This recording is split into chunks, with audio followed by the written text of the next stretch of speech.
Assalamualaikum warahmatullahi wabarakatuh. Nama saya Najril Pandi Mulyadi dari SI 23B.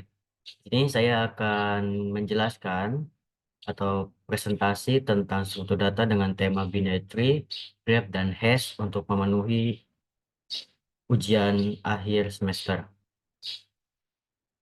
Baik, di sini yang pertama di sini ada apa itu binary tree? Ya, apa itu binary tree? Ya, di sini tuh tree itu kayak semacam struktur dan hierarkis yang terdiri dari node yang dihubungkan dengan oleh edge. Jadi setiap tree itu memiliki satu root node dan setiap node itu memiliki nol atau lebih anak nodes nodes tersebut. Dan tree itu tidak mengandung siklus dalam binary tersebut. Dan contoh studi kasusnya di sini, ya contoh studi kasusnya di sini itu sistem file di komputer seringkali dipresentasikan sebagai struktur dari tree. Direktori dan subdirektori diatur itu dalam bentuk hierarki. Nah, contoh penggunaannya itu kayak seperti node dapat berubah file atau direktori. Nah, direktori ini dapat berisi file atau subdirektorinya dan lainnya.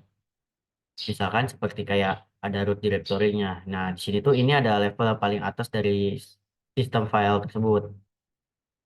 Kemudian subdirektorinya tuh kayak di sini tuh di gambar ini tuh ada home, kemudian ada user, dan juga ada Edge yang merupakan subdirektorinya itu yang berisi tentang file atau subdirektori lainnya.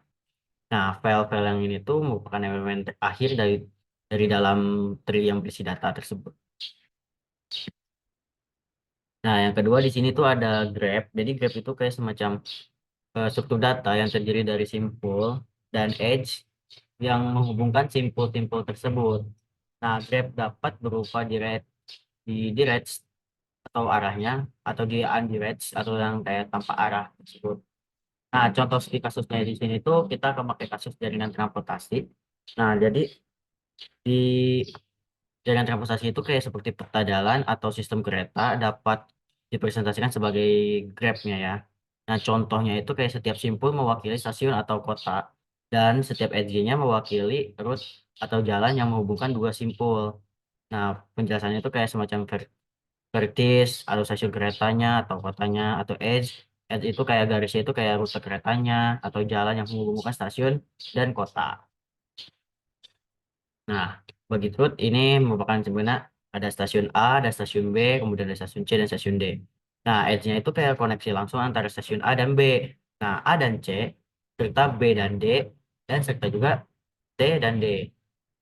Nah, penggunaan ini tuh kayak menemukan rute terpendek antara dua stasiun atau kota. Jadi kayak tuh kita tuh mencari rute terpendeknya gimana gitu. Nah, yang terakhir itu ada apa itu hash. Jadi hash itu kayak sebuah teknik atau memetakan data ke dalam lokasi tetap hash table. Nah, menggunakan fungsi hash. Fungsi hash ini tuh kayak mengambil input kunci dan mengembalikan nilai indeks yang menunjukkan di mana data tersebut disimpan di hash table. Nah, contoh studi kasusnya itu kita mengimplementasikan cache pada web server. Nah, deskripsi hash table ini dapat digunakan untuk menunjukkan cache pada website server untuk mempercepat akses ke data yang sering diakses. Nah, contohnya kayak penggunaan URL di halaman web disimpan sebagai kunci dalam hash table dan konten halaman disimpan sebagai nilai ketika permintaan datang. Server memeriksa hash table untuk melihat apakah konten sudah tersedia di cache. Nah, penjelasannya kayak kunci URL-nya atau nilai value-nya seperti kayak konten halamannya yang disimpan dalam cache tersebut. Nah, contohnya gambarnya tuh seperti ini kayak kita menggunakan permintaan URL-nya kayak misalkan kita contohkan dengan www.example.com atau com gitu. Kayak fungsi hash itu kayak menghitung indeks berdasarkan URL-nya.